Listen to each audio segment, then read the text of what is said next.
본문은 다윗 왕국이 주변 나라들과의 싸움에서 승리하여 이제 거대한 나라를 세우는 이야기가 기록되어 있습니다.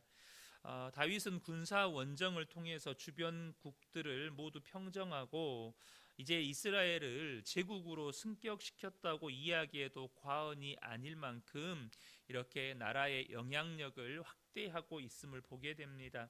이로써 이스라엘의 평화가 찾아오고 이는 하나님이 다윗에게 약속한 견고한 왕조의 밑바탕이 됩니다. 다윗은 전리품과 조공을 하나님께 성별하여 바쳤고 또 나라를 정의와 공의로 다스립니다. 하나님은 이렇게 함으로써 이제 솔로몬 때에 하나님께서 솔로몬을 통해서 건축하실 이 성전 건축의 또 기반도 마련하게 하십니다. 다윗은 오랜 기간 이스라엘을 위협했던 강력한 적이었던 블레셋을 굴복시켰고 모압을 정복하고 또 소바의 군사력을 무력화시켰고 유브라데까지 세력을 확장시킵니다. 또 아람 군대도 다윗에 의해 패배했고 다메섹에 군사 주둔지를 설치해서 이렇게 아람의 조공을 받았습니다. 이처럼 다윗이 여러 나라들과의 전쟁에서 승리할 수 있었던 것은 이스라엘이라고 하는 나라가 군사 강국이었다거나 혹은 다윗이 용병술이 매우 뛰어났다거나 혹은 다른 전쟁에서 승리할 수 있는 여러 가지 요건을 갖추었기 때문이 아닙니다. 본문에서 다윗이 승리할 수 있었던 핵심 비결을 기록하고 있는데요. 6절과 13절에 그 비결이 반복해서 나오고 있습니다. 그게 뭐냐면 다윗이 어디로 가든지 여호와께서 이기게 하셨다라는 것입니다. 그러니까 다윗의 어떤 용맹함이거나 다윗의 어떤 탁월한 용병술이거나 혹은 이스라엘이 가지고 있는 어떤 조건적인 것들 때문에 다윗이 전쟁에서 승리한 것이 아니었고 하나님께서 다윗이 어디로 가든지 승리하게 하셨다는 것이죠. 이것은 우리의 삶에 우리가 살아갈 때 겪게 되는 이 영적 싸움의 중요한 원리를 우리에게 가르쳐 줍니다. 우리의 삶은 믿음의 싸움의 현장이고 또한 영적 싸움의 현장이죠. 저는 또한 우리 모든 성도님들이 성도님들 각자의 삶의 현장에서 겪는 믿음의 싸움 또 영적 싸움에서 승리하기를 원하신다고 믿습니다. 그런데 여기서 중요한 건 뭐냐면 이러한 믿음의 싸움, 영적 싸움은 하나님께서 이기게 하신다는 것입니다. 다시 말해서 우리가 어떤 믿음의 싸움이나 영적인 싸움에서 승리하려면 하나님이 싸우시는 싸움이 되게 해야 한다는 것입니다.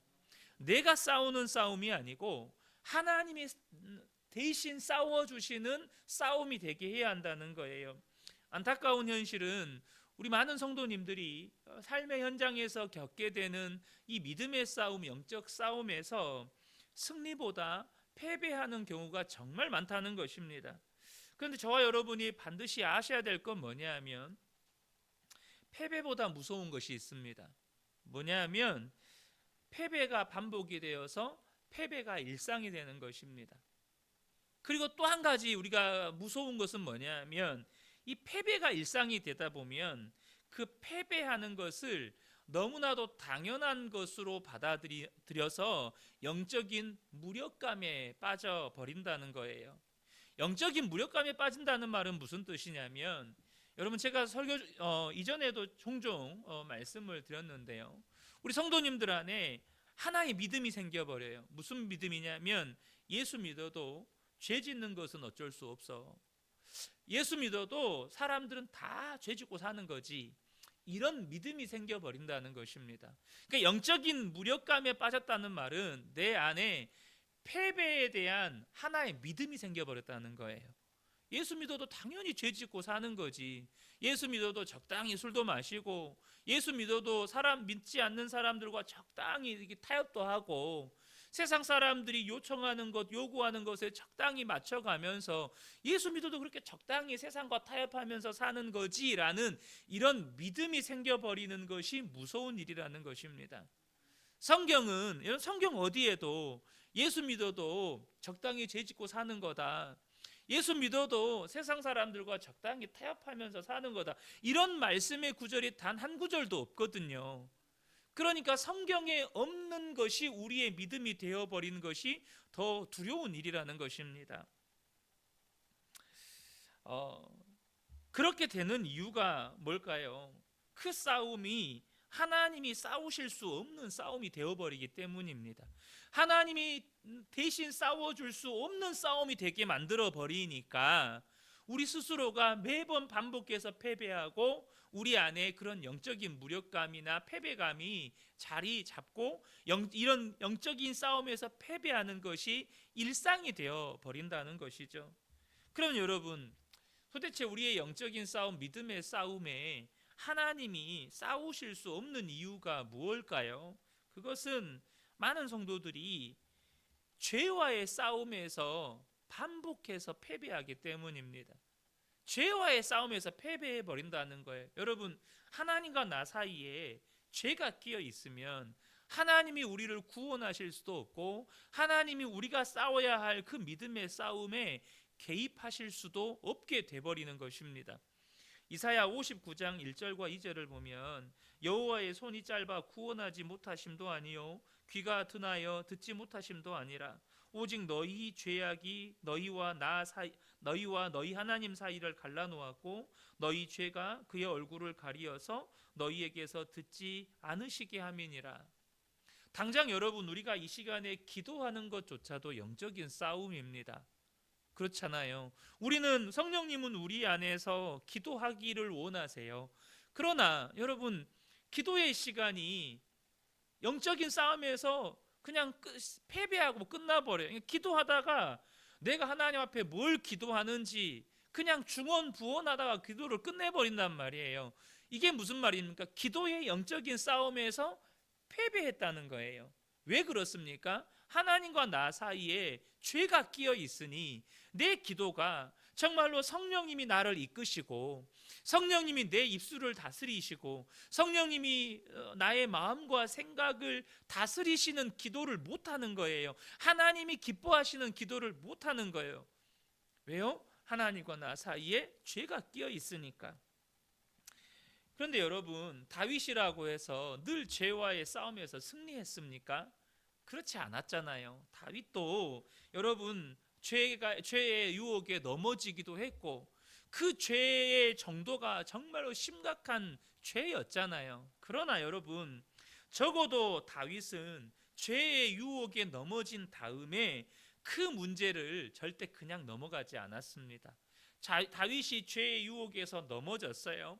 하나님께서 나단 선지자를 통해서 다윗의 죄에 대해서 질책하셨어요. 다윗이 하나님께서 금하신 인구조사를 했습니다. 요압이 그것을 가로막았습니다. 그런데 다윗이 강행했어요. 하나님께서 전염병으로 징계하시자 다윗이 그때서야 정신 차리고 어떻게 했습니까? 그 죄를 절대 넘어가지 않았습니다. 절대 그냥 덮고 넘어가지 않았어요. 우리가 죄의 문제를 해결하지 못하는 이유가 여기에 있습니다. 죄의 문제를 그냥 덮고 넘어가 버린다는 거예요. 회개도 대충 하고 넘어가 버린다는 거예요. 다윗과 우리의 다른 점이 있다면 자기가 걸려 넘어졌던 죄의 문제를 절대 그냥 방치하지 않았다는 것입니다. 물론 깨닫지 못해서 그것을 방치하고 있었던 시간이 있습니다. 그러나 나단 선지자를 통해서 하나님께서 깨닫게 하시든 전염병을 통해서 이스라엘을 치시든 다윗으로 하여금 그 죄를 하나님께서 지적하실 때 다윗은 절대 그 죄를 그냥 넘어가지 않았다는 것입니다. 하나님 앞에 철저하게 회개했고 그 죄의 문제를 해결하고 넘어갔다는 거예요. 사랑하는 성도 여러분, 이것이 다윗이 죄에 대한 다윗의 태도였습니다. 그러므로 저와 여러분이 우리의 삶에서, 우리의 삶의 현장에서 겪고 있는 많은 믿음의 싸움, 영적인 싸움이 있잖아요. 거기에서 승리하기를 원하신다면 여러분, 이 죄의 문제를 반드시 해결하셔야 합니다.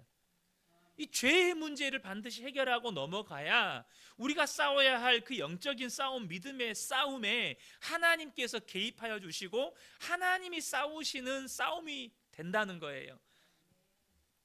그러므로 여러분, 사소한 죄도 그냥 넘어가시면 안 됩니다.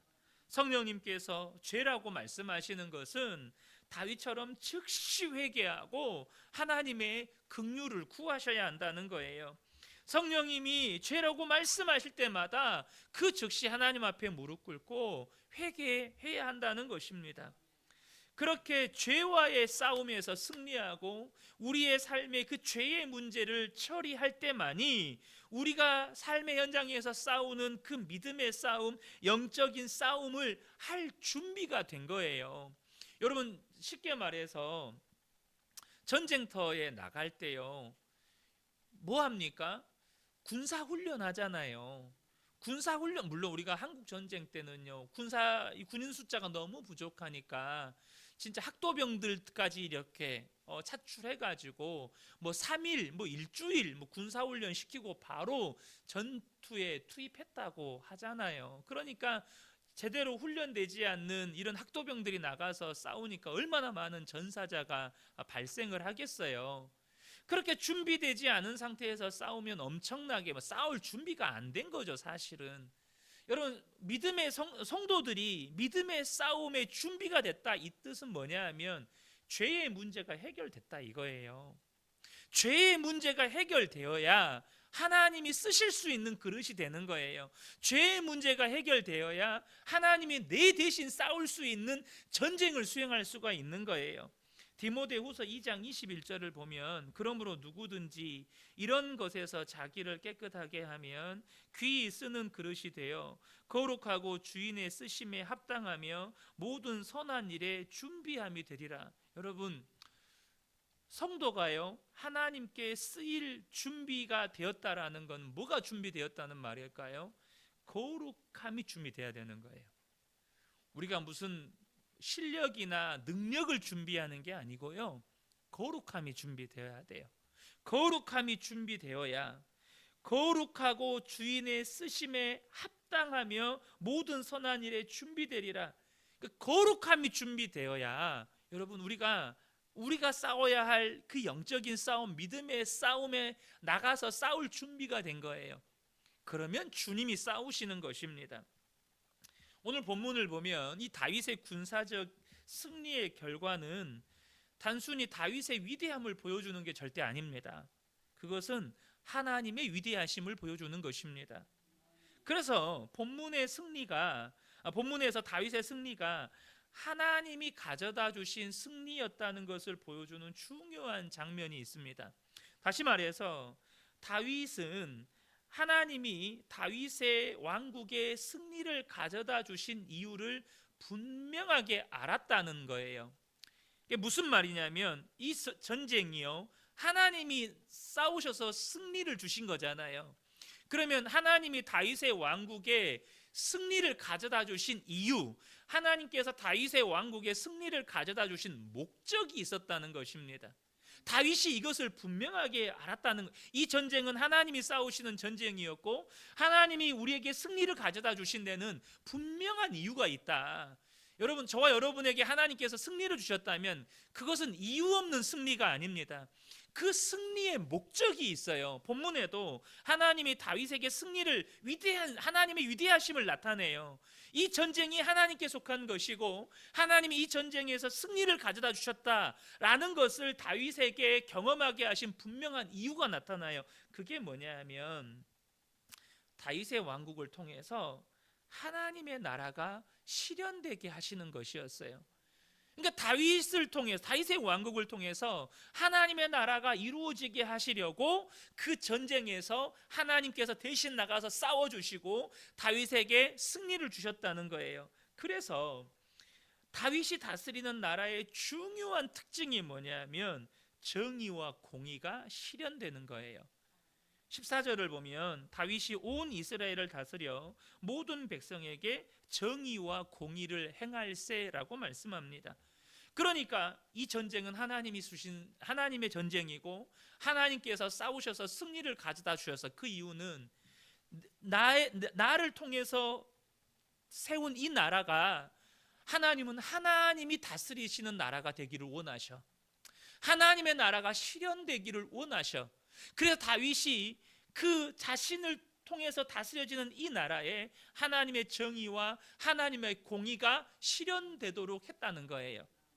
뿐만 아니라 하나님의 통치 질서가 실현되게 합니다. 다시 말해서 하나님의 사람들이 하나님이 각자에게 주신 은사와 달란트를 따라서 하나님이 부르시고 세우신 자리에서 이 하나님 나라를 섬기게 했다는 거예요. 그래서 다윗 왕국은요, 효율적인 통치 체제를 이룹니다. 다윗이 모든 것을 하는 게 아니라 군사, 행정, 제사 이런 각 분야의 관리들이 그 역할을 수행하고 있음을 오늘 본문 말미에서 기록하고 있다는 것이죠. 이처럼 하나님이 승리는요, 하나님이 다스리시는 그 하나님 나라에서 이루어지는 정의와 공의와 질서를 가져온다는 거예요. 저는 우리 성도님들이요, 이렇게 삶의 현장에서 믿음의 싸움, 영적인 싸움에서 반드시 승리해야 하는 이유가 여기에 있다는 것입니다. 다시 말하면 하나님이 주시는 승리를 경험하잖아요. 그럼 저와 여러분의 삶에 하나님의 정의와 공의가 실현되기 시작해요. 여러분의 가정에 하나님의 정의와 공의가 실현되기 시작합니다. 하나님의 통치 질서가 확립되기 시작합니다. 여러분, 믿음의 싸움은 영적인 싸움에서 승리할 때 여러분 가정의 질서가 확립이 돼요. 하나님이 세우신 가정이잖아요. 그 가정 안에 하나님의 질서가 세워지기 시작한다는 거예요. 하나님의 정의와 공의가 가정 안에 실현되기 시작한다는 거예요. 그것은 여러분의 일터에도 마찬가지입니다. 이 교회 안에도 마찬가지예요. 믿음의 싸움, 영적인 싸움에서 하나님이 주신 승리를 경험하게 될 때 놀라운 하나님의 정의와 공의와 하나님의 질서가 확립되고 세워져 간다는 거예요. 너무나도 놀랍지 않습니까? 저는 우리 성도님들이요, 꼭 이 믿음의 싸움, 영적인 싸움에서 하나님이 주신 승리를 경험하게 되시기를 축복합니다. 그래서 반드시 여러분, 해결되지 않는 죄를 덮고 넘어가지 마세요. 여러분의 삶에 반복적이고 습관적인 죄를 절대 방치하지 마세요. 반드시 하나님 앞에 해결함 받고, 그러면 이제 믿음의 싸움을 할 준비가 된 거예요. 그리고 하나님이 싸우시게 할 때 여러분 승리를 경험하게 되고, 그곳에 하나님의 정의와 공의가 실현되고 질서가 세워지고, 이 은혜가 우리 모든 성도님들께 함께 하시기를 예수님의 이름으로 축복합니다. 기도하겠습니다.